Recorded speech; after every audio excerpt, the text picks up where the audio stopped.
Good morning mga kabiyahe. Andito tayo sa kalsada ng papuntang Miyahay. Ngayon dito lugar na to, Suwa ang pangalan nito. Ito may kabayo pa nga dito. Kaya naghatid ako ng pasahero kaya magpakain siya sa mga alaga niyang hayop doon ayun sa baba. Yan. Ngayon dito ako sa ayan yung service ko, yung lagi kong kasama si Robin. Saka maliwanag pa, may buwan pa nga alas 5 pa ngayon. Ayan, ito yung bahay ng kaibigan ko. Ang uso ngayon dito kasi mahal ang bagol ngayon dito, ang bao, tinatawag nila bao. Ayan tag 10 kilo isang kilo 10. Ayan yung bahay ng kaibigan ko. Ayan, diyan sila nanguha, yung bundok na yan diyan sila nanguha ng bao.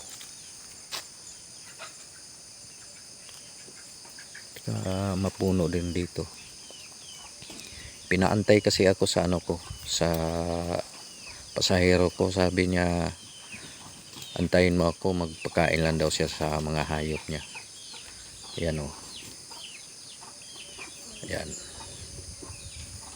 ito bahay din to ng parang rest house lang to sa doon sa baba.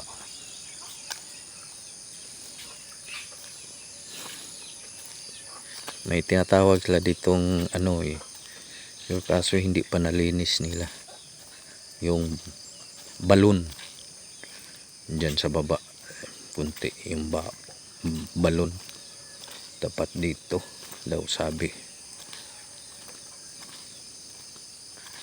Yan dito, andito yung natawag ng balon. Hindi naman nilinis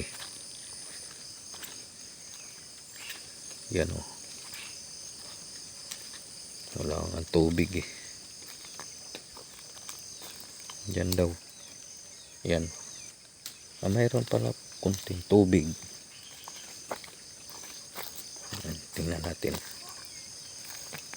Yan balon, hindi nilinis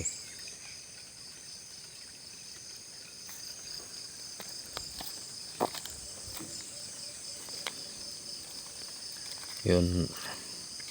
Tagal naman yung yung pasahero ko, nagpakain lang daw siya sa mga alaga niya, mga hayop. Balik tayo dito sa motor.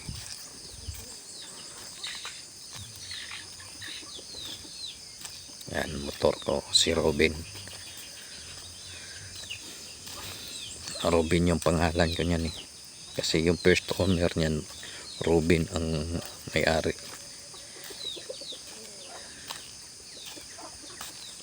Huwag niyong kalimutan pag-subscribe si Biyaherong Pobre at i-share na ninyo para malaman ko kung saan nakapunta ang video na to. I-like and share. Maraming salamat pag-subscribe. Thank you for watching.